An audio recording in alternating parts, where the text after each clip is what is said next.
deba mampani abedi eche Dr. Laji Muhammad Bawumia na ekase wo se omanpanyin da John Dramani Mahama wadi mampanyin ni bi pen de obetumi aye bia na Ghana fo ahu eni tinkebra so se obejai na dia ba enwa na ma no no nso ato aso ensem yi wode kwato dwa wo ahemfi a eno nso mu nchechire mu na no pe ya trase ye de beba ensem no edoso na eye senate adwumayefo ena organized labor nso kan ho no maka bom a wo mo chese sa eye senate wo mo aja pade bia ye ton de ama ye wurabran ye champon no enya de wo bojo so wo mo ntiase eno nso emu nchiremu no wa ha anapa ye de beba na manfo beka ya Oliver Baka Vamawo wana ekofare bai edema eye face the country movement na Oliver Baka Vamawo jina court a entanse bia ye de abono eye treason felony na nwa da omukọ ho asetena wo court ase to asem na hyeda eno nso mu nchechiremu no wo so asem no se na ye tutu hyeda no nyade a wo na nige ho okra eno nso emu nchechiremu na no pai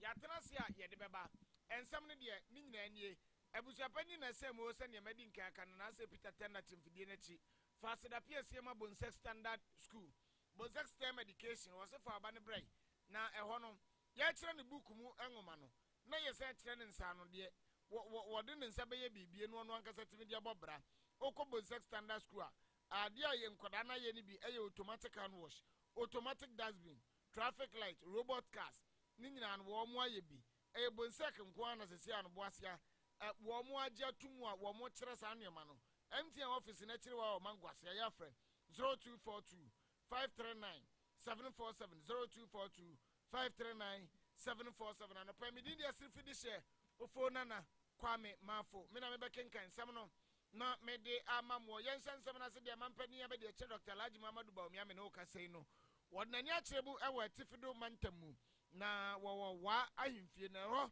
eno ne na afuse ne se du pepo a woto so nan ekodi ahyemu na nanom atrenkonwa wonum amuka bie wom ewa tifido mantam wo nyina aka ho bia omampanya be de eche Dr. Laji Muhammad Bawumia koton na nsu ade hu na wono Ghana fo ye na dum no be ye mampanyina a wode beba no ekira de hye wo mo wa na enum no de to na fuse ni pepo anim se no ne de ni tira yeye na de hye mienu omampanyina da John Dramani Mahama ena wono omampanyina be de eche Dr. Laji Muhammad Bawumia nyina no eye na fuse ni pepo ni ma na sinimu ma na ne ba panyina wodi nkan no woni mbra wono ankasa wabebo sanze wono abedi assemblyman da waye DC da waye deputy minister da waye minister da waye vice president da eno wababa ye mampanyi de obetumi aye bia waye amagana fo ahu wono so de wababa ye mampanyi abedi akira ne modern boss o mampanyi abedi akira no so adanse de magana fo nyina na o mampanyi da John Dramani Mahama de wo mo bua no mo to abane man no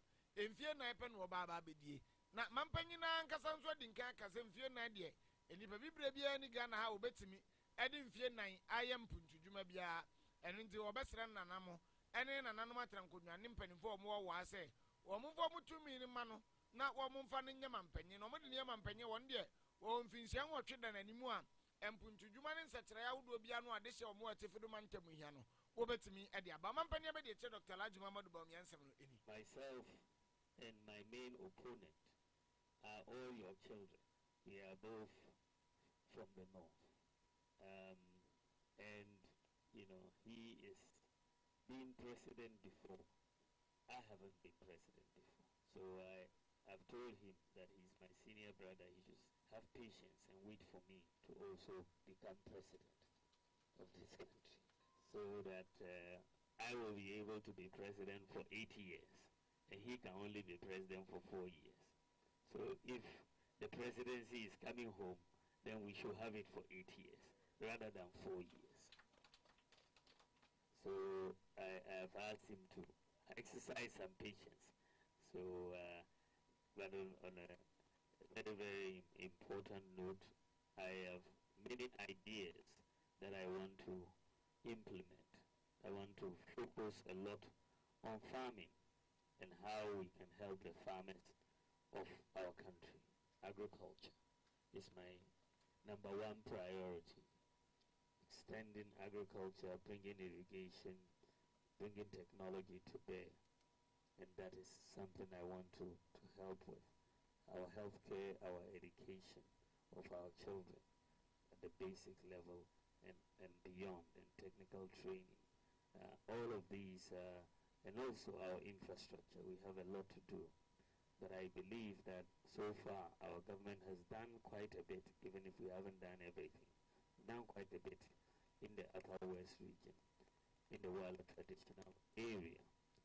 The achievements are very significant. Abusia eniati ye mampani abedi eche Dr. Laji Muhammadu Bawumia enu ada wodina namo ekopie mu wo wahimfie one na afuseni pepuo ekodi nkomo na odi nsemi etudwa na yenko NDC amanyoko ni nso ai NDC amanyoko na enu ada wo mo ye nsentrofo nhyiamu na Dr. Kesira to Forsen wona edom kuma no eba no dani ena wodi nsem bi atudwa wo chese afimpim yeru ni aduonu na ya ba ye bekoso no MPP amanyoko na ye wo madwene se kwa bibre bia so anase kwa nuase bia so wono mu ebetimi ahwe na wo modi mu nkunim na wo mo de fasoro no mo hwe na NDC fo na boabo mo no mo de fa fom na NDC fo zo ye wo madwene se wo mbeboabo mo de hye wo mo boot for boot se na ebe ya wo mo ma MPP fo kwan mo ntimi nwem na yewra Dr. Kesila to force ne nsam ne kire se afi mu no edi nchotro keke kra no ekoso no MPP amanyoko na kwahye eye abambofo adwuma ekọ nachi ana omo ya basabasa no mo hurahura ba bia NDC amanyoko no mu nkrofo ewo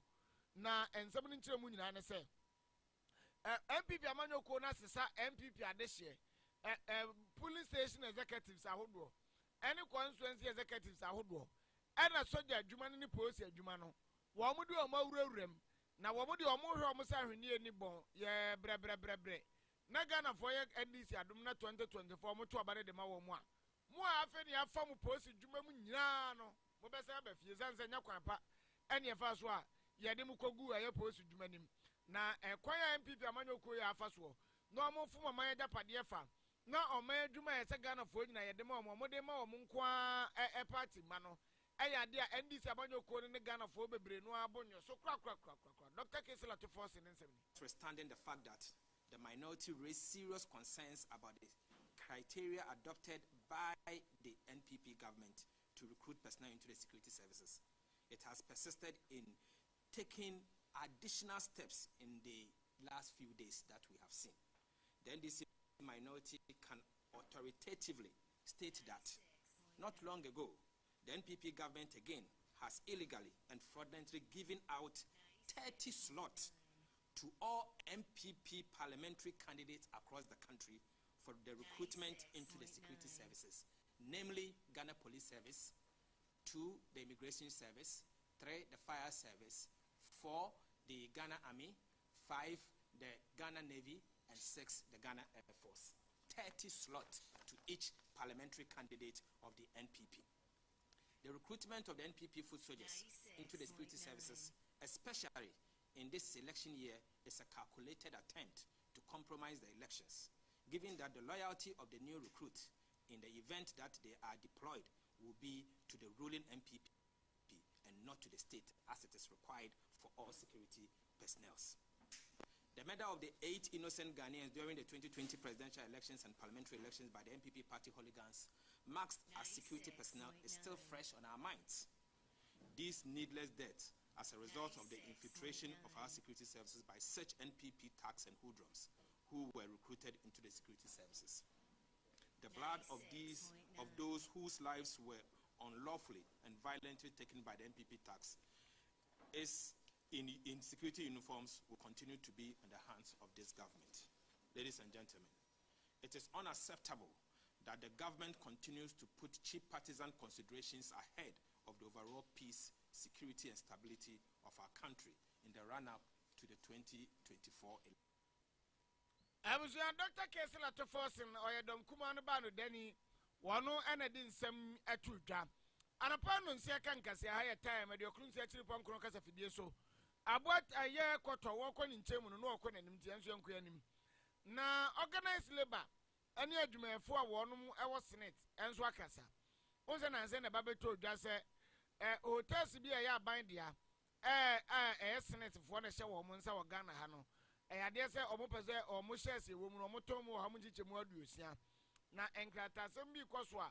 A year man shall for her a Kraduma some so you're a branch champon. One no, and a Senate in Pennyboy or Margines or Modest Ashes, no, a bit Yamano.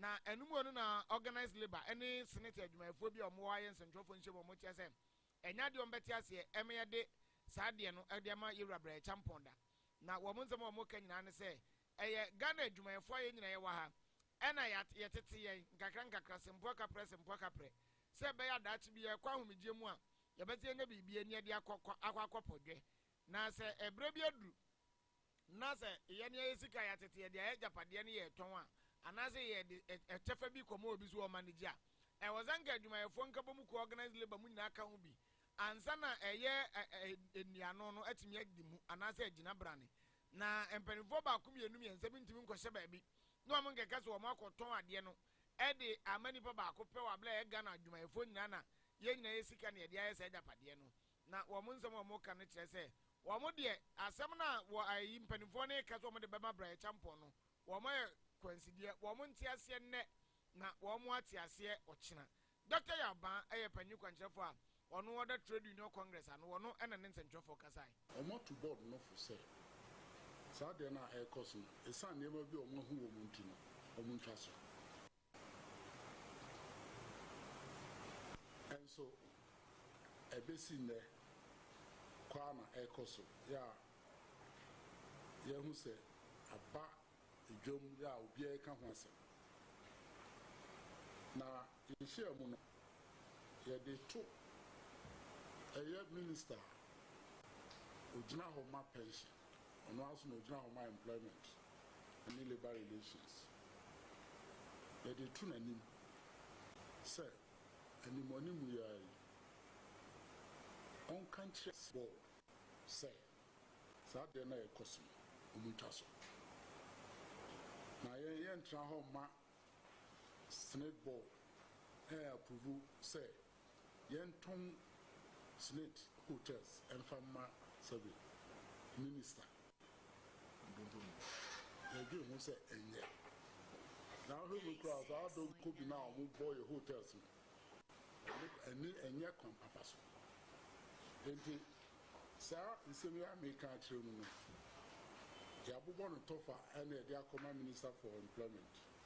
The Dibinso Akoma Chief of Staff. The Dibiama Chairperson of the Board of Trustees of Snitch, and the DBMA Director General. Now, that's the the country minister said, one here are Snitch board no, and chats had the so, and you're not just a petty. Abuja, any TA, Dr. Yaban, no, a trade union congress, or your penny church for Edema Warmore. Nene eno ye nyina so ne na ye homra ye ba kase no ye bewie Ghana for pe tasty tom tomato mix yusu o uko choba restauranta if yeso a eye tasty tom me your farm jane ne akoye pa me you say tasty tom tomato mix eye kokko kama wo de ye aduane a what rich tomato flavor no na ne tasty so tie on point sa me choba ha me fa tasty tom kakra bi ye nkwan ne froya na ye bebre me handwriting so ensisada into customers ba never me a chef tasty tom gives you value for money. I don't compromise on the quality of my food. Intimate top up at once. Use Tasty Tom enriched tomato mix. This outlet is FDA approved. What's in the year pa? Safa hodie no a ewo ye nwum mu no ahoto aten kapapa bia ebodon Africa soa edekọ karaga efri tamale ekotakrade ewo woma no a epim tim ewo mpoano ahodo ewo nwuma mu a yeni abre edi akoniaba ekwan so a nipa abo ebebre ene dede a yenkwada eye no wo school ewo yempanyfo nyansem ene yenkwada nketwa serie mu ewo sanya yehunu bebia yefri edi abedru ha ene enidaso a yewo ewo ye kankom ewo ne say yenim say still Ghana go be Yema Ghana happy 67th Independence Day. MTN. It's time. Are you hungry? You want something nutritious to eat and feel okay? Make it no worry. Snappy Snacks is the best. We get varieties like Snappy Flakes, number 8 chips, natural, Corneli corn, so so no.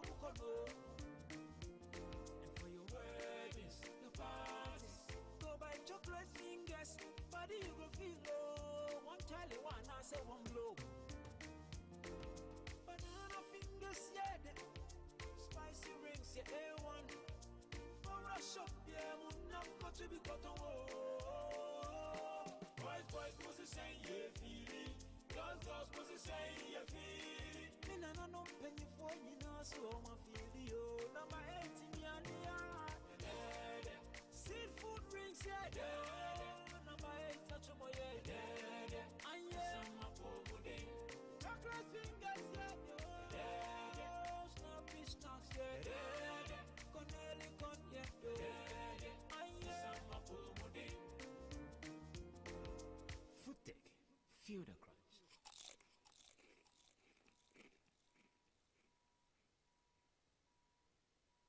Think about it. You can either go. Abusia yenamasia na yentwakasia no so nyenkowie. Wobeka ya Oliver Bakavamawo ye de ntansa bia bɔ no aye sensem bia wakaka ye no. Ebetimi de owie na ebetimi adane oman na butu. Eno nti ye de nakwa akogina court wa ntansa no aye treason felony. Na sa treason felony ni ye ntansa bia ye de bɔ na sese bubo se kukuro. Ene ye betimi kura do akotum nkwa na nyina na se betimi akɔ. Se ye nkonkoku bi. Lanza okura na adwumba no otirima pese odan o man butuo na asem na no da wo mo san ko hu court a wo mo kwotena so na Dr. Justice Srem Sai ena na ye tamginafo edema yewura Oliver Bakavamawo na eno no wo mo de nkrata bi kodan court no se santansa na ye de aba Oliver Bakavamawo no ya de se nsem Oliver Bakavamawo kan ye no nya asem a ebetimi agina se ye mfa santansa ne moniti judge ne hwe na wo hwema no ena Justice Mary Ekuayanzu ano no nso eye judge ano otena dwamuo etrese saa eye ntansa ne kra no omode abɔ no da ho nkrata ne bi nyama meduru nanim ene nti so otena sese obedi asɛm na nazo obɛbɔ agu a na entimi enyeye ene nti wasa tu asɛm na hyeda na tu awatu asɛm na hyeda no wa meya e omi ane de to so aduo no nso no wasa afrese ye nsamra na asɛm no nkrata no omfa no nyina amra no no nhwem no ohunu sɛ ne ebesi afa akɔ na eno no Oliver Bakavamawo kyese afekura de ne homete obi a woye Ghana ni mama ye Ghana ni na ne papa ye Ghana ni nanso ye ne se obi a ofurama no ne kura na aba betena krom ya wo dwene wa wonte ase wo mo tete na brabo asemi ye bewe ni abo agu a ye mongu no ena de bia enne echena e waste ni time e delay ni time e mani ntimi nde ne ho kura nkoye de opeso woye the Republic. Despite evidence to the contrary and knowing that they were subverting the laws of this country in order to achieve the political vendetta that the president had formed against myself and members of the country. It has been over 2 years since that incident. And in that interval, we have gone to the Supreme Court several times to compel the Republic to show up in court and prove the evidence that they claim they have against us. Every single day we come before this court, a court that is supposed to be committed to justice, a court that is supposed to give to each individual in this republic a fair trial. Consistently, we've been met with nothing but tricks and agendas. Now, for so many of you, we have continued to emphasize the point that we have before a regime that is not committed to the rule of law and to ensuring that every citizen lives to the promise of this democracy. It continues, and you continue to see the charade and what has happened so far. Now, for them who paraded over 50 armed individuals and snipers, for them who believe that we were a threat to this republic, for so long they have not been able to match those words with the evidence that is required in this trial. Today, again, we've appeared before the court, where we filed an application challenging the constitutionality of the charges that were brought against him. Over 2 months, the Attorney General has chosen today, this morning, when they were supposed to commence trial, to come and file a response. And even though our lawyers, aware of these tricks, told the judge that we were waiving any opposition to the response that they filed today, the judge has refused to hear us. Again, none of this is a surprise to us. But for those of you who believe that in fact this is a regime or this is in fact a democracy, well, you have it before your eyes. What you do with that information is up to you. But we are clear that wherever in any society where justice is not delivered to its citizens, it's a society that will not last long and peace will not prevail. Oliver Bakavamawo Rada. Wamuko court as and ye trusted the devil from one was abano. And what didn't say me too. Jabuzi and National Fan 7 and Sia. Abusapani Kobana him in the same woman as a Peter Tender. A bob one pay. So for Tachi at the Echo, YouTube, Emma Unsunya Bishay. Media this year. Ofori Nana Kwame Mafo. Mena Mebekin can some at the mam. Yenina Sonia Naya Way.